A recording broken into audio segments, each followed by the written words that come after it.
Hello friends, Madhavi academy 2.0 पर आपका स्वागत है। तो एक बार फिर से मैं आप सभी के लेकर आई इंपॉर्टेंट टॉपिक है तुलसीदास जी का जीवन परिचय। क्लास 10th में यूपी बोर्ड का बहुत ज़्यादा फेवरेट क्वेश्चन है। 100% सूरदास और तुलसीदास एग्जाम में पूछे जाते हैं। तो सूरदास मैंने आपको इजी लैंग्वेज में करवा दिया, 4 मिनट का वीडियो है, लिंक मैंने डिस्क्रिप्शन में दे दिया, आप जरूर कर लेना। ठीक है, आज मैं आपको ये करवा दूंगी, साथ ही साथ आपको रचनाएं भी करवा रही हूँ। रचनाओं से भी क्वेश्चन कंप्लीट हो जाएंगे, तो एक के साथ मैं आपको एक्स्ट्रा करवा के चलती हूँ। तो छोटी सी रिक्वेस्ट है, चैनल पर पहली बार है तो सब्सक्राइब जो कर लीजिए, बेल आइकन प्रेस कर लीजिए, आपको टाइम पे नोटिफिकेशन मिलता रहे। क्लास 12th के भी आपको वीडियो मिलेंगे, साइंस, इंग्लिश, हिंदी तीनों के, इसमें भी मिलेंगे। एसएसटी का भी आपको करवा दूंगी। चलिए देख लेती है, बहुत ही आसान भाषा में आपको करवाने वाली हूँ और आपका लास्ट में 2 मिनट में पूरा रिवीजन भी करवा दूंगी। आपको पता भी नहीं चलेगा, सुनते सुनते पूरा याद हो जाएगा। तो तुलसीदास जी का जन्म 1554 ईस्वी में, यहाँ पे मैं कर लो, 1554 ईस्वी में चित्रकूट जिले के राजापुर गांव में हुआ था। ठीक है, चित्रकूट जिले के राजापुर गांव में हुआ था। और तुलसीदास जी का कहाँ हुआ था, रिवीजन करवा दो, 1478 ईस्वी में कहाँ पे, रुनगता में हुआ था। ठीक है, और एक बात और, ये जो मैंने डेटा लिया ना पूरा एनसीईआरटी बुक का है। तो एनसीईआरटी में जो भी होता है वो बिल्कुल सही से होता है, यहीं से क्वेश्चन एग्जाम में भी पूछा था कॉम्पिटेटिव में। तो आप परेशान मत होना, कहीं कहीं पे एटा जिले के सोरो गांव में भी लिखा होगा। ठीक है, आप ये वाला याद रख लो। ठीक है, तो आप कंफ्यूज मत होना। इनके पिता का नाम आत्माराम दुबे और माता का नाम हुलसी था। ठीक है, इनके पिता का नाम आत्माराम दुबे, माता का नाम हुलसी था। इनका जब जन्म हुआ ना तो ये 5 वर्ष के बालक लगते थे। जब इनका जन्म हुआ तो ऐसा लग रहा था ये 5 वर्ष का कोई बालक जन्मा हो। ठीक है, ये इनकी कहानी है। मालूम होते दांत भी सब मौजूद थे, जब इनका जन्म हुआ तो दांत भी सब थे। तो क्या हुआ, इनके जो माता पिता थे घबरा गए। जन्मते ही, मतलब जन्म होते ही इनके मुख से राम का शब्द निकला और लोग इन्हें राम बोला कहने लगे। मतलब इनके मुंह से राम शब्द निकला। तो ये राम भक्त वैसे भी है, राम भक्त है, इन्होंने बहुत सारी रचनाएं भी की हैं राम के ऊपर। राम बोला कहने लगे। इन्हें राक्षस समझकर माता पिता द्वारा त्याग दिए जाने के कारण, मतलब राक्षस क्यों, एक तो 5 वर्ष के लग रहे थे उस टाइम, दांत भी सब थे, तो इनके माता पिता डर गए, तो उन्होंने इसे राक्षस समझ लिया। ठीक है, किसको, तुलसीदास जी को। ठीक है, इन्हें राक्षस समझकर माता पिता द्वारा त्याग दिए जाने के कारण इनका पालन पोषण एक दासी ने किया था। ध्यान रखना इनको। ठीक है, इनके माता पिता ने इन्हें त्याग दिया था। क्यों त्याग दिया था मैंने आपको अच्छे समझा दिया है। और राम बोला इन्हें कहते थे क्योंकि इनके मुंह से जन्म होती राम शब्द निकला था। पालन पोषण एक दासी ने किया और जो इनके गुरु थे वो थे बाबा नरहरदास।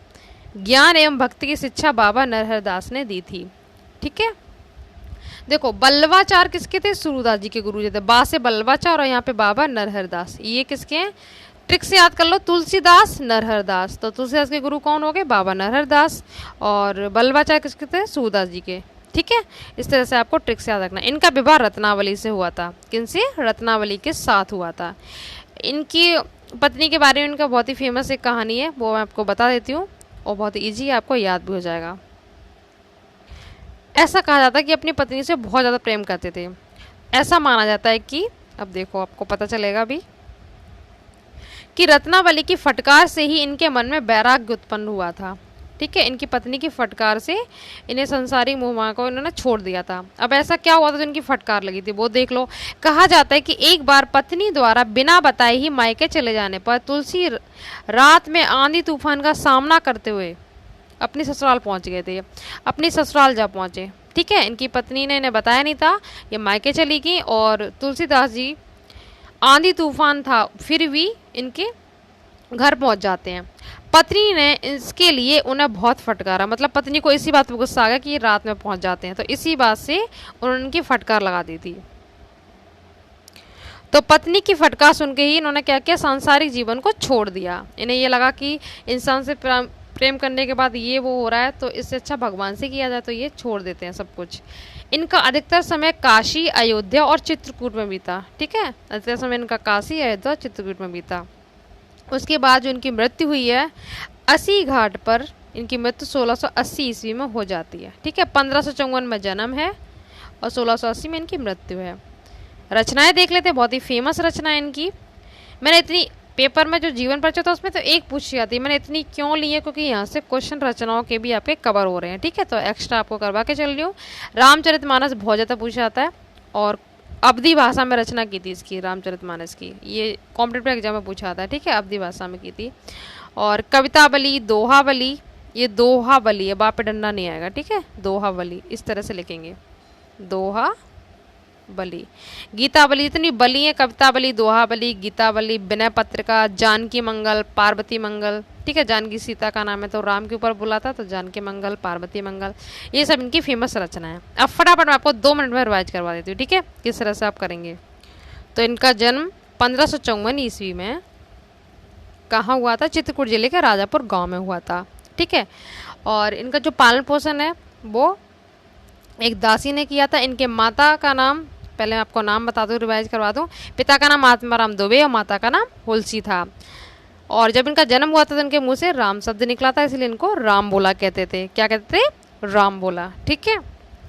और जब इनका जन्म हुआ था तो ये 5 वर्ष के बालक लगते थे, इसीलिए राक्षस समझ कर इनके माता पिता ने इन्हें त्याग दिया। फिर इनका पालन पोषण जो किया था एक दासी ने किया। बाबा नरहर दास ने इनको शिक्षा दी थी, ये इनके गुरु थे बाबा नरहर दास, ठीक है। उसके बाद इनका जो शादी हुई थी वो रत्नावली से हुई थी, मैं शॉर्ट में रिवाइज करवा रही हूँ, रत्नावली से हुई थी, ठीक है। इन्हीं की फटका सुन के इन्होंने सांसारिक मोह में छोड़ दिया था सब कुछ, क्यों छोड़ा था आपको बता दिया। फिर इनके जो अधिकतर समय काशी, चित्रकूट, अयोध्या में बीता। इनकी मृत्यु 1680 में हुई थी, 80 घाट पर हुई थी, ठीक है। ये क्वेश्चन पूछा भी है किस घाट पर हुई थी? 80 घाट पर। और रचनाएं रामचरितमानस, जानकी मंगल, कवितावली, दोहावली, गीतावली, पार्वती मंगल और विनय पत्रिका, ये फेमस रचनाएं। तो इस तरह से आपको सारा कर लेना। आई होप आपको लर्न हो गया होगा, 1-2 बार रिवाइज करना हो जाएगा, ठीक है। तो और सूरदास जी की मैं आपको पद की व्याख्या भी करवा रही हूँ, श्लोक वो सब आप देख लेना। तो मिलते हैं नेक्स्ट वीडियो में नेक्स्ट टॉपिक के साथ। बस आपको शेयर करना है, जितना हो सके शेयर कीजिए, ठीक है। Thank you so much.